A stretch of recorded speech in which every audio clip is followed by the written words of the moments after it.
Pregame show, Joe Spadoni, baby. Live, local, better than ever.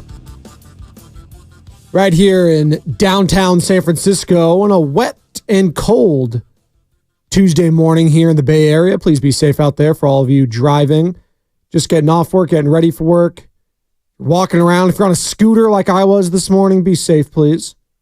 Make sure you got all that reflective tape or clothing all up on you. Cars can see you and others can see you. Be safe out there, people. Better be safe than sorry.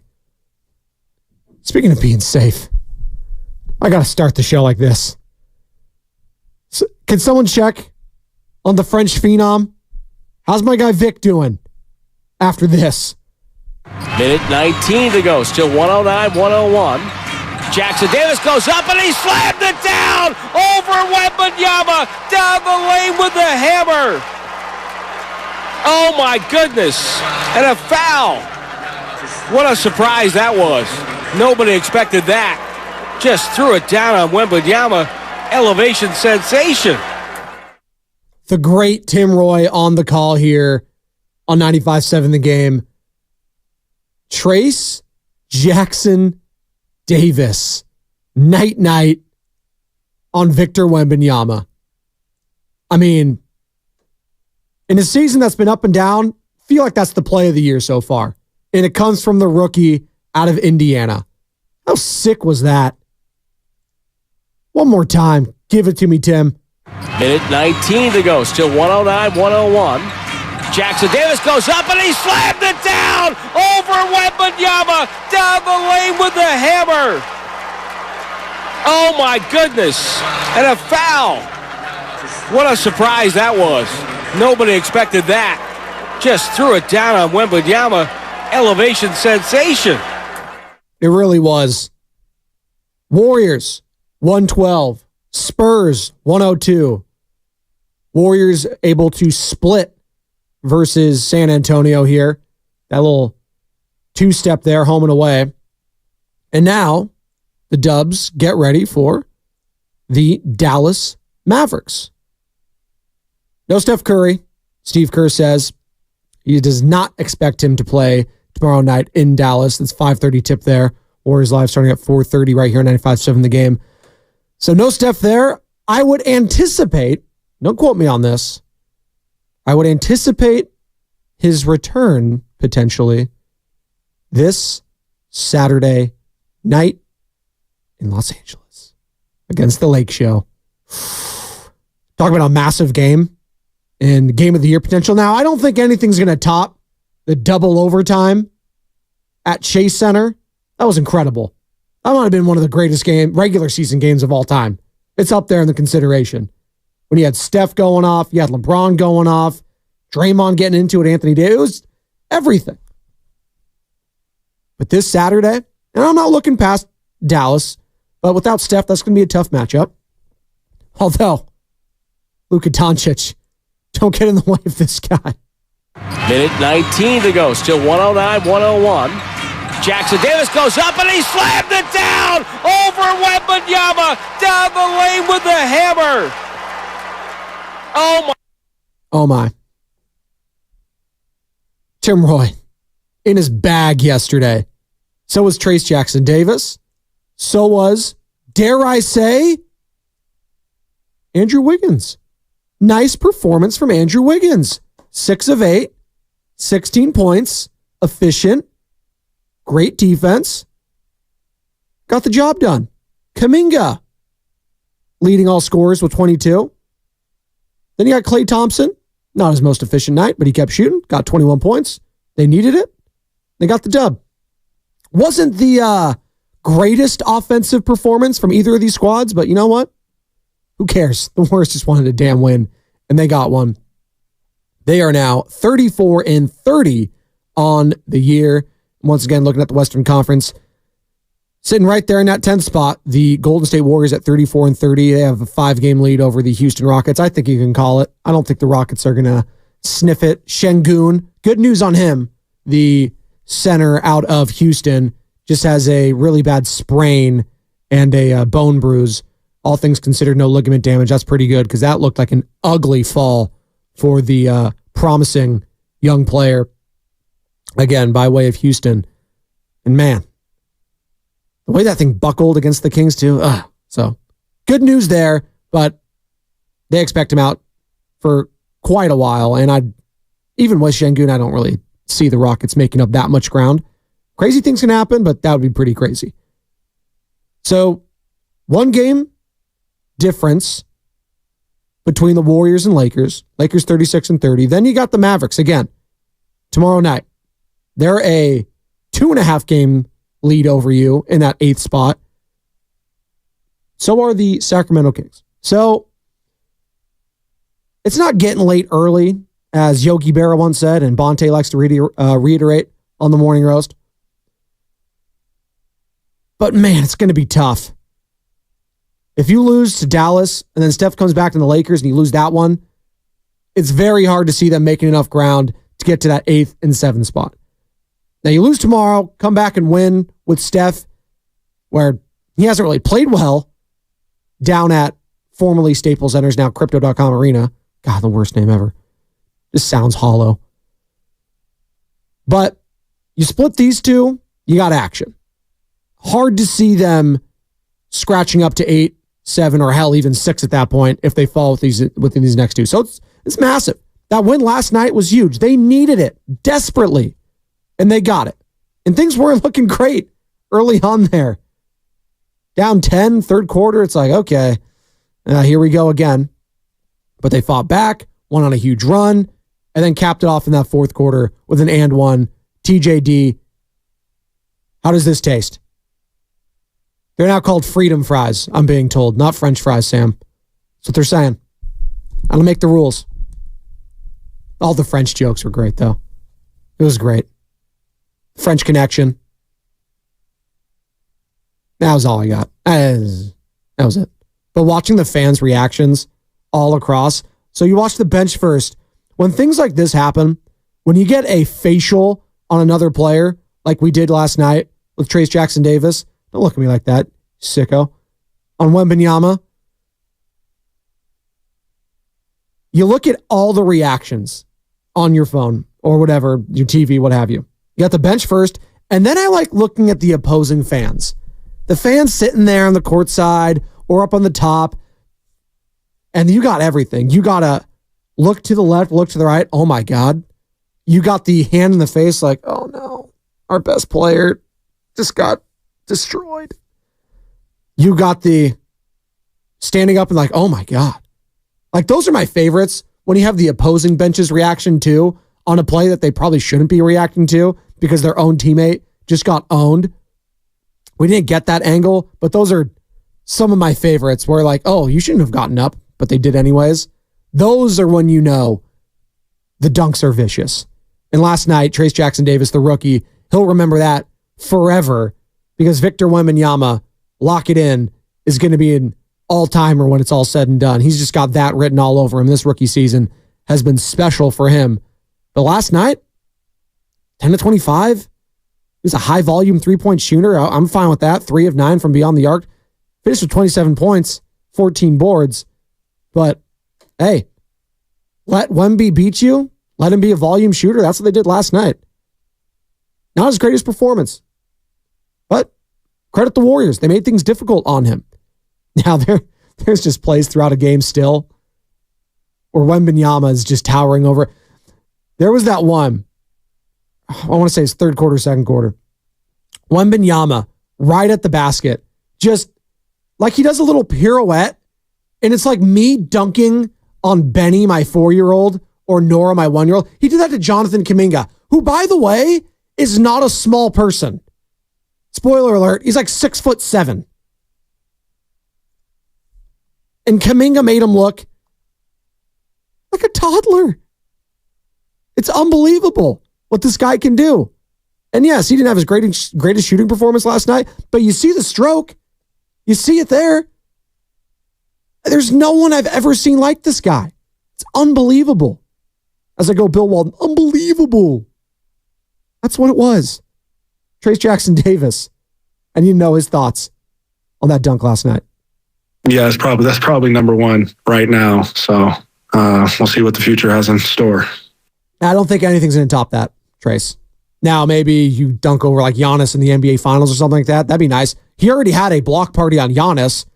Talking about the last, 10 days or so for Trace Jackson Davis. He said, you know what?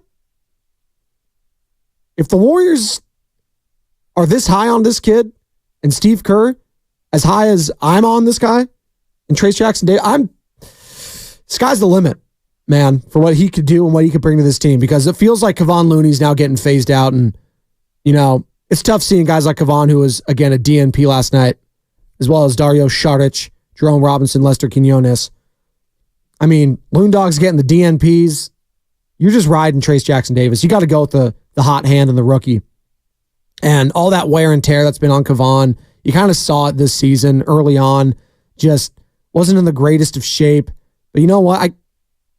He was their best player, most reliable, I will say, throughout the playoffs last season, especially in that Kings series. What he did against Domantas Sabonis was incredible. I was getting 20 rebounds in the playoffs. But like all good things, they must come to an end. But you know what? That means new beginnings for some. And Trace Jackson Davis, he's seizing that opportunity, and he's not letting go of it. Off the bench last night, 26 minutes, 6 of 7 from the floor, 13 points, 10 boards. That's a double-double, folks. And 5 assists. That's the one for me. You can get the big man doing the assist numbers, and that's what was so great about the Andrew Bogut's of the world. They were such great passers. The big man, you need to pass, especially in this offense. And he gives that team a whole new level if he's able to get those assist numbers up. And you know who we got to credit and thank for that? It's Chris Paul. Chris Paul has been a godsend for this team when it comes to developing young players. I'll give Steve Kerr credit, absolutely, because we love to rag on the guy when things aren't going right and they're all going wrong. But when they are going right, and the young guys, Kuminga, Pajemski, Trace Jackson Davis, Moses Moody, 12 minutes yesterday. Didn't have his greatest shooting night the other night against the Spurs at home at Chase Center. But when he's been called upon, he's played well. But for those first three specifically, Kuminga, Pajemski, Trace Jackson Davis, I'm looking at Chris Paul. And here he is talking after the game about that poster. That one towards the end of the game was a big play. When you're in these games night in and night out, it's plays like that that sort of like seal the game. So that was one of those like, okay, we got it. More from Paul talking about how do you handle a guy like Wembanyama? Because there were some shots, by the way, last night where and there was just some camera focused and camera angles on Wembanyama guarding Chris Paul. And again, it's like me guarding my toddler. It really is. I mean, Chris Paul's not a small guy either. I know we think that he's a small dude because compared to the rest of the NBA players that are 6'7", 6'8" around him, he looks so small. The guy's like 6 foot. He's big. He ain't small. He's a beefy boy, Chris Paul. He's 6 foot, which is pretty tall in most parts of the world. The average male height in the world is like 5'7", 5'8", something like that. 6 foot's not small. But here's Paul talking about how he handled Wembanyama. I mean, sometimes you try to put him in the action away from the ball just to keep him far away from the rim. But he's such a smart player and a good defender that he changed a couple of my middies tonight. Yeah, you got to shoot it to the moon. You know what I mean? And one of the lobs I threw to Trace, he got a hand on it. So he does a lot of things that don't show up on the stat sheet. And speaking of that lob threat, talk about Trace Jackson Davis, Paul. I mean, if you watch this team play for a long time, they move the ball and share the ball extremely well. And with the shooting that we have and Draymond creating and stuff, Trace gives us a different dimension with a lob threat. And so I think we complement each other really well. So the Warriors get back on track, at least for today. And you can breathe a little bit. Take a deep breath, breathe. The rest of the NBA goes on today. As we look at the schedule and as it pertains to the Warriors, you've got the Kings and Bucks, and that's probably the matchup of the night. You got the Clippers, T-Wolves. It's interesting. No Karl Anthony Towns. Loses a little bit of his luster, but that's big for up in the standings of the Western Conference because the Clippers are only 3.5 games back of that one spot, and the Timberwolves are just 2 games in front of them at the third. So a lot of jostling here in the last few weeks of the regular season. But Kings, Bucks, you're rooting for Giannis. You're rooting for Dame time tonight, Warriors fans. That's a fact. It's starting to be schedule watch. You have to look at these games and start saying, when are the Lakers playing? When are the Mavericks playing? Right? Grizzlies, Wizards. Ugh. That's a game only the mother can love. Oh my God. Rockets, Spurs. Ugh. Pacers, Thunder. Sixers, Knicks. Didn't they just play in a game that was one of the ugliest games I've ever seen in my life? Wasn't that the Sixers and Knicks just recently? Let me see if I got this right. Yeah, it was 79-73. We swept that one under the rug. That happened over the weekend. 79-73. Bringing it back to the 90s and 80s. Good Lord. That's probably one of those games, though, I would enjoy watching because it was so awful. You just can't. It's like, oh my God, these guys can't make a shot. This is great. Is Dante DiVincenzo the leading scorer? And I love Dante. I love me a Paisan. Don't get me wrong. Especially redheaded Paisan. Am I right, Sammy? Let's go. Oh, he's iffy on that. Yeah, they're all right, those redheads. There you go. Sam, the flow is immaculate, by the way, Sam Lubman. He's just going to let it go. He's channeling his inner Tormund Giantsbane. Shout out Game of Thrones. You love my Game of Thrones references. Oh, man. Things are getting hot in the NBA. And we're going to be breaking it all down all week long, these coming weeks for the Warriors. Massive game tomorrow. Again, it doesn't look like Steph is going to be playing tomorrow night in Dallas. Luka Doncic, Kyrie Irving. We'll see what happens there. But a massive showdown this Saturday in which you hope you get Stephen Curry back because LeBron James, Anthony Davis, the Lakers, playing well. They are. Speaking of playing well, the San Francisco 49ers been playing well under the Kyle Shanahan era as of late, I would say. Super Bowl loss, withstanding. It was a tremendous season for San Francisco. But as with all great seasons that come up short, you got to look at yourself in the mirror. And the 49ers are doing that right now. Eric Armstead, they're expected to release him. They couldn't come to an agreement in regards to a restructure, a salary reduction. So the longest tenured current 49ers player is going to be released. What does that mean? Well, you got to beef up that line. Javon Kinlaw, he's gone as well. He just signed a 1-year deal with the New York Jets. A legal tampering period is open. Free agency officially begins tomorrow, so all these deals will become finalized and official. And you might start seeing some of them if they were already free agents or, already within their team. You might see those signed, those deals finalized already. But for the free agents to be, those become official tomorrow. Some of the big names that signed around the NFL yesterday, Kirk Cousins. Oh my God. How does this guy keep doing it, man? How does he keep getting these buku dollars? Kirk Cousins. Kirk Cousins. Thank you, Anthony. 4 years, $180 million. His guarantees alone in his career, his guaranteed salary that he will be making, $330 million.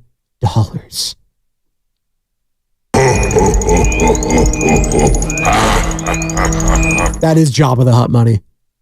$330 million guaranteed for Kirk bleepin' Cousins. Are you serious?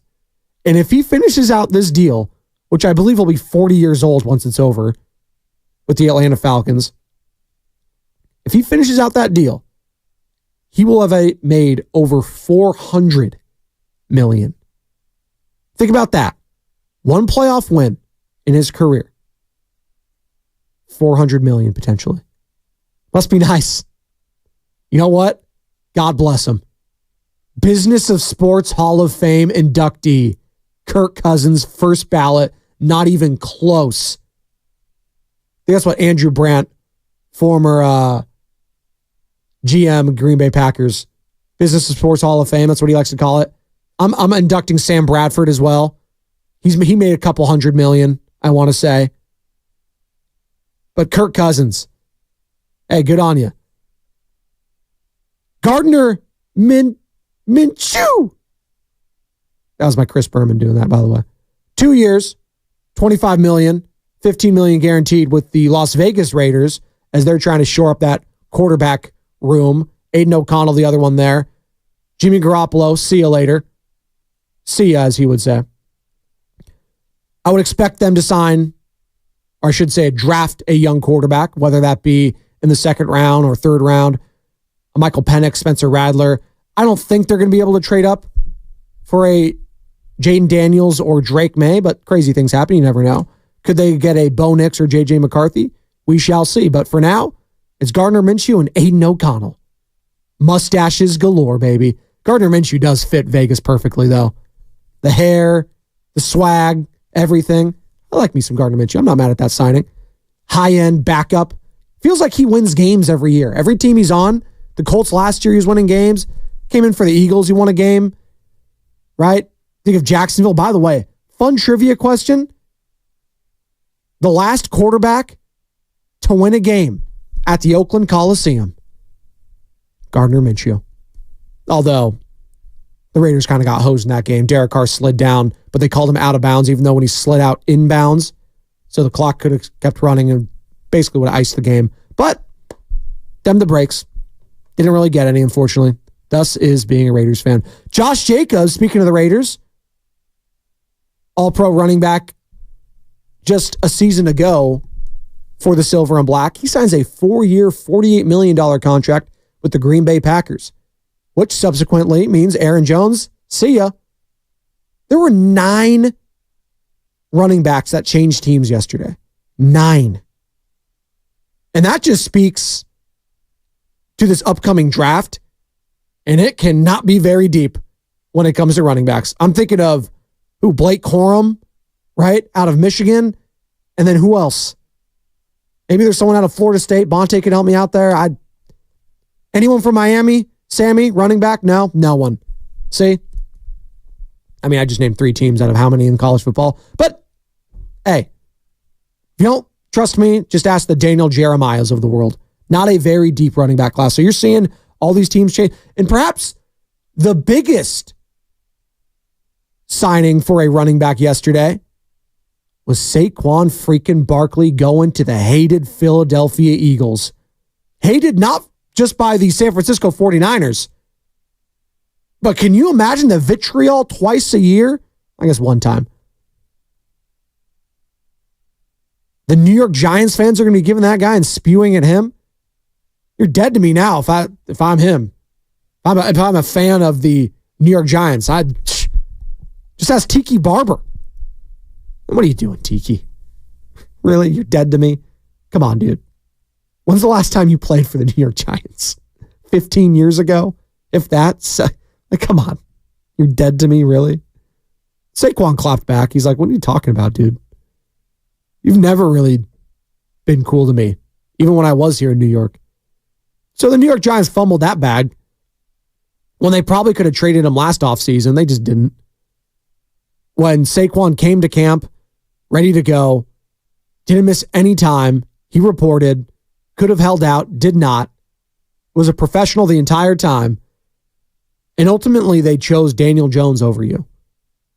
Which, if I'm Saquon, I'm like, are you serious? You're choosing that guy over me? So, the Eagles lose Swift, lose Sanders, but it's fine. I've got Saquon freaking Barkley. But is that enough for them to put fear into the San Francisco 49ers fans' hearts? Probably not. Probably not. I'm looking at this through the lens of Niner fans. There has not been one move yet where it's like, oh, I got to fear that team now.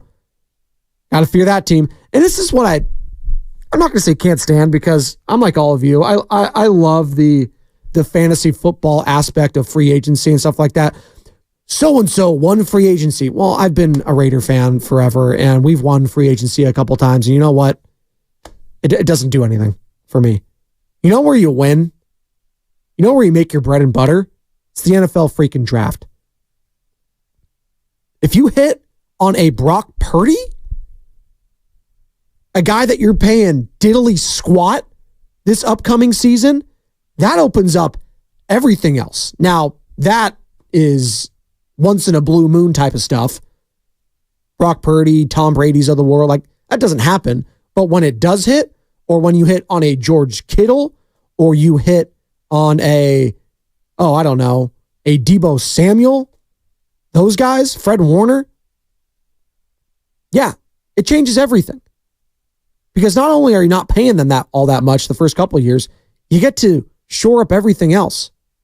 And speaking of the 49ers and what they've done in free agency, this is San Francisco after all, and 888-957-9570. You could talk about some of your favorite signings of this free agency period. Again, free agency officially begins tomorrow, but the legal tampering period is open. So you're seeing all these deals on paper being leaked right now. But as it pertains to the San Francisco 49ers, they are going after the defensive line, and specifically the edge. Leonard Floyd, 2 years, $20 million. And Leonard Floyd, if anything, is available. That guy will play every single game, and he will be healthy because he hasn't missed one in 6 seasons. That's pretty incredible. As Draymond Green would say, it's absolutely incredible. So Leonard Floyd, as well as Yetur, I hope I'm getting this right, Yetur Gross-Matos.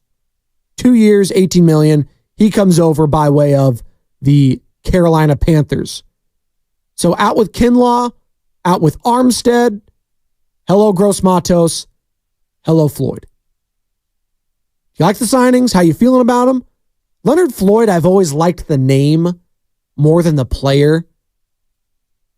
It's a sexy name because he was a first-round pick. He was a top 10 pick. I was thinking I was a Chicago Bear, right? I know he was on the Rams when they won that Super Bowl. But he's always bouncing around. Well, last season, as I pull up his stats, pretty good for the Buffalo Bills. Pretty good, as Larry David likes to say. By the way, Curb Your Enthusiasm is still on fire. It's tremendous. 9 sacks, 59 total tackles, 31 solo and 1 fumble recovery, and 17 starts for Leonard Floyd last season.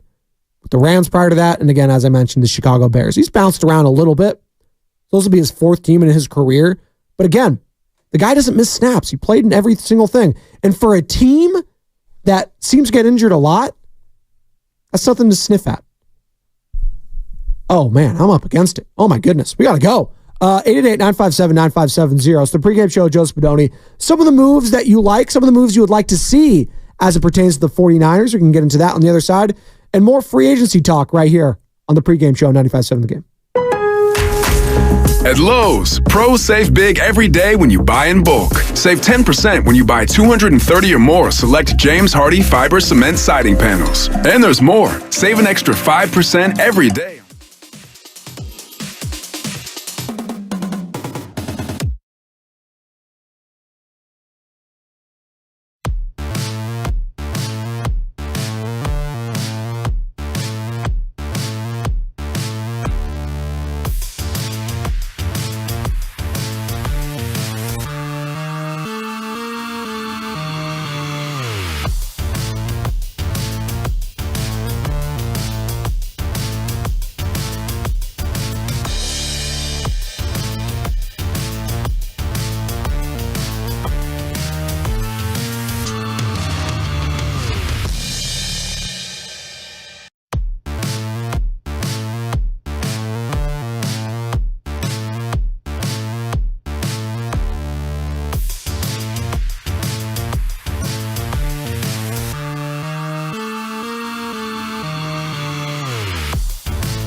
Welcome back. Pregame show, Joe Spadoni, 95.7 The Game.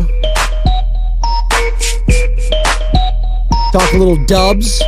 Huge win over the San Antonio Spurs yesterday, 112-102. No Stephen Curry. No Stephen Curry expected tomorrow either against the Dallas Mavericks. NFL free agency period heating up. Awful lot of names getting off the board. Legal tampering is upon us. Kirk Cousins, 4-year deal, $180 million. Going to have $330 million in guaranteed money when it's all said and done in his career. Pretty incredible. Running backs. Let's take just a quick list. Philadelphia Eagles, as I hear Joe Shasky yelling about the rain outside. I can hear it. Philadelphia Eagles, 3 years, $37.5 million for Saquon Barkley. Jacobs, 4 years, $48 million. Tony Pollard, former Cowboy, signing with the Titans, 3-year deal, $24 million. Austin Eckler, former Charger, go Chargers, go. Goes to Washington with Dan Quinn, new head coach over there, 2 years, only $11 million. DeAndre Swift, former Lion, former Eagle, going to the Bears, former 3 years, $24 million. Devin Singletary, I should say, going to the New York Giants, 3 years, $16.5 million. And Gus Edwards, I got a little small deal for him, 2 years, $6.5 million for the Chargers. And Antonio Gibson signing with the New England Patriots. So look at that. 1, 2, 3, 4, 5. I think there's 9 total. 9. Pretty incredible. Now, with wide receivers, this is where it gets a little interesting. Got Kendrick Bourne, former Niner, Patriots last year. He resigns 3-year deal. Devin Duvernay signing with the Jaguars, 2 years. Gabe Davis signing with the Jaguars. Mike Evans obviously come back. Michael Pittman coming back to their respective teams, the Bucs and the Colts. T. Higgins getting franchise tag is interesting. That's the player right there I'm going to keep my eye on. How much is he going to get paid? Because I look at T. Higgins a lot like I look at Brandon Ayuk. Not the same player or anything like that, but are they a bona fide one? Well, teams view them, if they hit the market right now, how many teams are viewing Brandon Ayuk and T. Higgins as number ones for their teams? Now, if you're a bottom feeder team or you're rebuilding and stuff like that, sure. But I'm very interested to see if and when T. Higgins does get dealt, and maybe they just bring him back and he plays on this year and they do this thing all over again. That could happen. But what kind of contract is he going to get? And what kind of contract is Brandon Ayuk going to get? That's the big question mark for the 49ers this offseason to me. Because you look at the quarterback money getting shelled out, specifically Kirk Cousins, and if we all agree here in the Bay that Brock Purdy is better than Kirk Cousins, he's going to get paid. And barring a complete, meltdown of a season from Brock Purdy, like even if he has a 23 touchdown, 10 pick kind of a year, something like that, he's still getting paid. He has got to be awful for the 49ers not to bring him back on a fat deal. Truly. That's what I believe. This notion that he could play himself out of a big deal with Kyle Shanahan, I'm not buying it. I'm not. And by the way, I guess Sam Darnold, he's expected to sign with the Minnesota Vikings on a 1-year, $10 million deal. So see you later, Sam. Do the Niners get a comp pick for that? I don't know how these things work, these comp picks. I know you lose a player and they start for another team. Who knows? They got a 4th-round pick for Jimmy Garoppolo leaving and going to the Raiders. They were hoping it was a 3rd, but I guess it's 4th. I don't know how that stuff works. It's over my head. Shout out the Fray. But what's in store for the 49ers coming up? In regards to Brandon Ayuk, well, Mike Florio, Pro Football Talk, Mr. I Said What I Said, joined, I should say, yesterday. You can find that entire interview on YouTube. Search 95.7 The Game, like and subscribe. Powered by First NorCal Credit Union. You can also download the Odyssey app and find it there as well. Great insight from Mike Florio, and interesting guy, to say the least. But here's Florio talking about Brandon Ayuk being right to want his payday. From Ayuk's perspective, how many years do I have to put in before I get my reward? And even though he wasn't taken in the top 10 of the draft, when the NFL reconfigured the way they pay rookies in 2011 in order to avoid the Ryan Leafs, the Jamarcus Russells, the guys who get the big contracts and don't live up to them, the idea was for the guys who got drafted and didn't get a big contract, if you play well, you're going to get rewarded. You shouldn't have to wait 5 years. Yeah, I mentioned Joey Bosa. He got his after 3 years. Brandon Ayuk has every right to say, what more do I have to do to get my long-term contract? And, it's very tempting for the team to ignore that and just say, hey, we have your contractual rights for one more year. There's nothing you can do about it, and then we'll decide what to do next year. And more from Florio there, talking about Brock Purdy's value. Take a listen to this one. At some point, tiers need to develop. So what tier will Brock Purdy be on? Will he be on the top tier, 55, 60 million a year? Will he be on a lower tier? Whatever Kirk Cousins carves out, is that where he'll be? It's going to be complicated, but, the reality is the 49ers will have one more year under contract with him and the ability to franchise tag him twice before he could walk away. And that's part of figuring out value. And we'll see. I mean, the last time they had a great young quarterback in Colin Kaepernick, they paid him. They gave him a big contract. It wasn't as big as his camp tried to make it out to be. But when they have a guy who's getting it done, they know that there's a time where you have to pay him. They gave Jimmy Garoppolo the highest contract in the history of quarterbacks in the NFL, the biggest contract ever, after like 5 games. So yes, they're paying Brock with a much larger sample size. That's not even a question. Now, how much is he going to get? That's what it's going to be. As I look right now at the cap allocation for some of these teams in regards to quarterback money, outside of Kansas City and the Rams, both those teams winning Super Bowls within the last few seasons, man, it does not make me feel great. I'm just going to say that. The 2024 cap dollars in regards to quarterback spending this year. Number 1, Dallas Cowboys, $67 million. Got Dak on there, and he wants a new deal, I guess. I don't know what they're doing.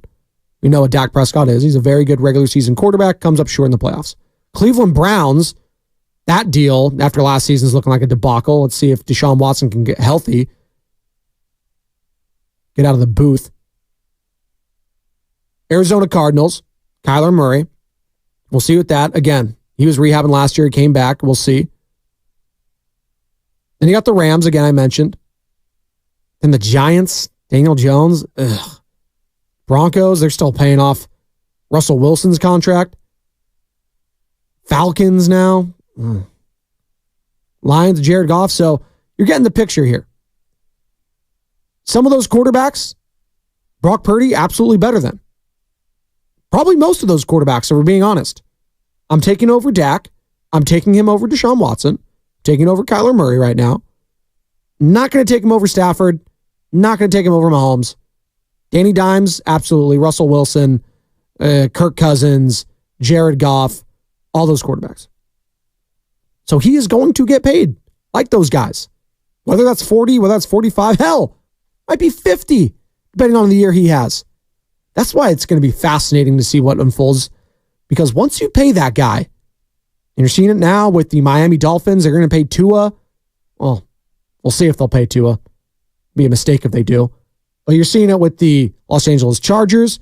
They're trying to move on from Khalil Mack, Joey Bosa. Dolphins couldn't afford Christian Wilkins, who's going with the Las Vegas Raiders. They get their defensive tackle. The first time they've had a defensive tackle since Tommy Kelly back in the day. So as things play out, next season's the one to watch for me in regards to Brock Purdy and seeing how much he's potentially going to get paid. But for now, all eyes on Brandon Ayuk and what's going to go on there. 888-957-9570. We'll wrap up this conversation on the other side. The pregame show, Joe Spadoni, 95.7 The Game. Life doesn't stop when the economy is uncertain. The market might not care you have a wedding to plan. or a kid to put through school. And inflation doesn't know you've got a family to feed. But Bank of America does, and is here to help. With digital tools to help you save and local experts in the Bay Area, you can keep life moving forward the way you need it to. Bank of America. What would you like the power to do? Learn more at BofA.com/San Francisco. Bank of America N.A. member FDIC equal credit opportunity lender. Unraveling life's mysteries. At Stanford Medicine, it's in our DNA. Every day, our world-class School of Medicine and adult and children's health systems work together, expanding what we know and sharing what we discover to make breakthroughs both possible and accessible. Stanford Medicine, advancing knowledge, improving lives. StanfordMedicine.org. Join us today during the Jeep Celebration event, where right now,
Dub Nation, this is Tim Roy, and you're listening to the Pregame Show on 95.7 The Game.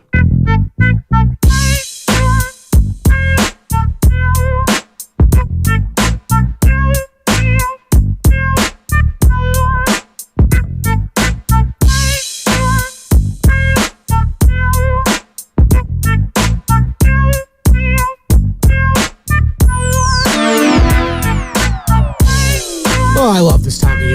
It's fun. Sports. Baseball around the corner. In the heat of the NBA race to the playoffs, play-ins, whatever you want to call it. And then we got like Christmas in the NFL. This player's going here, this player's going there. Josh Jacobs is now in Green Bay Packers. Saquon Barkley is a Philadelphia Eagle. Kirk Cousins is in Atlanta Falcon. Leonard Floyd is a San Francisco 49er. Gross Matos. I still don't know if it's Yetur or Yetter. Can someone let me know? 888-957-9570. Got to Google it. Brian Baldinger will let the guys know for sure, though. Baldy, former NFL offensive lineman, 95.7 The Game NFL insider, an NFL Network analyst. He was getting paid yesterday, being on NFL Network, doing his thing, deep dives on all these players.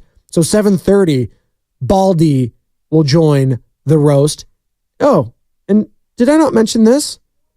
Trace Jackson Davis, 9:30. Minute 19 to go. Still 109-101. Jackson Davis goes up and he slammed it down over Wembanyama down the lane with the hammer. Oh my goodness. And a foul. What a surprise that was. Nobody expected that. Just threw it down on Wembanyama. Elevation sensation. Yeah, that's probably number one right now. So we'll see what the future has in store. I don't know if it'll get better than that. Trace Jackson Davis with authority on the French phenom, Victor Wembanyama. Man, that was vicious. The reactions again. All time. Warriors getting back in action tomorrow night, but we'll enjoy the win today on 95.7 The Game, nonetheless, with Trace Jackson Davis joining the morning roast at 9:30. But we're talking Leonard Floyd joining the Niners, and I was saying, hey, guy hasn't missed a game. 6 seasons. Pretty incredible. Played all of them last year with the Buffalo Bills, 9 sacks. And then what do I see from the 510? Oh, yeah, he's healthy. Well, that'll change because he's a Niner now, so he'll get hurt. The pessimism. Oh, my God. I get it. Listen, hey, you're talking to number one pessimistic fan in the history of pessimistic fans right now. All right? I get it. He's not Nick Bosa. He's not coming here to be Nick Bosa. Okay? Now, what's going to go on with Chase Young? That's an interesting question. You bring in Gross Matos from the Panthers. You bring in Floyd from the Bills. Chase Young, see you later. Randy Gregory. Let's see what's going to go on here with that defensive unit. Because that unit was not the problem in the Super Bowl. I'll tell you that right now. So Armstead, Kinlaw, they're both gone. And by the way, talk about a bust of a pick. Defensive tackles have just not gone well, really, since Eric Armstead. DeForest Buckner. Javon Kinlaw, whiff. Solomon Thomas, whiff. If you want to go DN, Drake Jackson right now, whiff. So they're getting these 2-year deals in with Floyd, with Gross Matos, seeing if they can capitalize on this window, which feels like we could be in our last year of this window with this kind of grouping, right? They're trying to restructure, reduce salaries with Kyle Juszczyk, see if they'll be able to there. We'll see what's going on with George Kittle. We'll see what's going on with Deebo Samuel. Not saying they're going anywhere, but things happen. Again, this is going to be on the heels of Brock Purdy getting paid sooner rather than later. Can't pay him this year, but next year, let's see what goes on. Let's see. Mike Florio, Pro Football Talk. What number would he give Brock Purdy? What's the number that you're comfortable at per year right now? If he was eligible right now, and I had to pay him right now, somewhere between 35 and 40, I think, with incentives. You comfortable with that, 49ers fans? 35 to 40, Brock Purdy? Again, can't happen this year. This will all be next year. I think I'm doing that. 35? Absolutely I'm doing that. You just see what Kirk Cousins is making? Come on. If I'm Brock's agent, I just saw 36-year-old Kirk can't win a big game, Cousins. And listen, I don't mean to rag on Kirk here. Really like the guy. Love him in the quarterback doc. I think he's been underrated, actually, throughout his career, if we're being honest. He's been pretty good. Pretty good. But playoff time, you got to be more than pretty good. And he's come up short a lot. And it's a bad look when you get in the playoffs and on fourth and forever, you throw short of the sticks with the game on the line, with the season on the line. And T.J. Hawkinson's like, what the hell? So, Brock Purdy, man. The NFL, there's nothing like it when it comes to the year-round cycle. Like right after this couple-week period, what are we going to be talking about? The draft. What are the Niners going to do? Well, what are the Bears going to do at the top? What are the quarterbacks? Everything shakes out. And you'll have more moves and trades happening on draft night. Remember A.J. Brown a couple years ago going from the Titans to the Eagles. Who saw that coming? Like crazy stuff happens. And it's a year-round league now. After that, we'll get, the rookie OTAs, the rookie mini camps. And after that, you got a couple weeks down period, and then you'll have OTAs. And then before you know it, it's training camp. I almost said spring training. Training camp. And then you got the season. It is 24/7, 365, and that's why NFL is king, and it's not even close. More so than the NBA, and I do love me the summer storylines. And there is a 24/7 calendar there as well, but it's nothing like the NFL. It's just not. Major League Baseball, hot stove. God, it's cold all the time. Please. Can't even heat up my macaroni and cheese. Kraft, by the way. Always. Spadoni, you're Italian. You're eating Kraft mac and cheese. You're damn right. You know why? Because I'm American before I'm an Italian-American. I'm an Italian. But I'm also red, white, and blue, baby. Always. Loyal to the soil. And that's how I root whenever it's the World Cup. Always loyal to the red, white, and blue. And then when we inevitably get bounced outside of the group stages, knockout stage, and then night, see you later. Then we go Italy. We'll go, I don't know, whoever's the hot team at the time. I love me some the Flying Dutchman, the Netherlands, they're fun. Belgium, there's always fun. The French, no, I can't. I can't. Not after what happened last night. Minute 19 to go. Still 109, 101. Jackson Davis goes up and he slammed it down over Wembanyama down the lane with the hammer.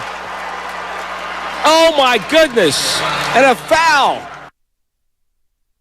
Tim Roy in his bag yesterday. In his bag. I can't get enough of that dunk. That was vicious. And I don't think people realize how big Victor Wembanyama is. This guy's massive. This is me against my 4-year-old. And for Trace Jackson Davis, maybe it's against me against I don't know, the missus, who's like 5 feet tall. How tall is Trace Jackson Davis? Let me pull this up. Trace Jackson Davis, height. 6'9". Wemby, 7'4". So yeah, it's a little taller. But as basically, a high schooler going up against a college player or a pro and just dunking in their face. We're just going by height. And Trace Jackson Davis, as a rookie, and I know it was rookie on rookie crime, but that's got to feel good. To feel like you have solidified yourself enough to where you're being a part of an everyday rotation for a team that is desperately trying to get to the play-in, trying to get to a playoff seeding, and you're getting crucial minutes late. That was an 8-point game with a little over a minute left. They'll probably win it, but you put the game on ice against Victor Wembanyama in his house. And he's getting oohs and ahs from the opposing fans. And that's, to me, the sign of respect right there. When you're getting the oohs and ahs, like, oh my God, from the opposing fan base, that sometimes feels better than even your home. I've always felt like silencing the away crowd, silence is deafening. It feels a lot better than even the home adoration. There's something special about that. And Trace Jackson-Davis got a little bit of taste of that last night. Warriors 112, Spurs 102, Warriors 34-30. They're still the 10th spot in the West. They're taking on the Dallas Mavericks tomorrow. But before we get to that game, before any of that, we got the morning roast up next. Bonte Hill, Joe Shasky, Brian Baldinger, 7:30, Trace Jackson-Davis, 9:30, right here on 95.7 The Game. You're listening to 95.7 The Game, KGM.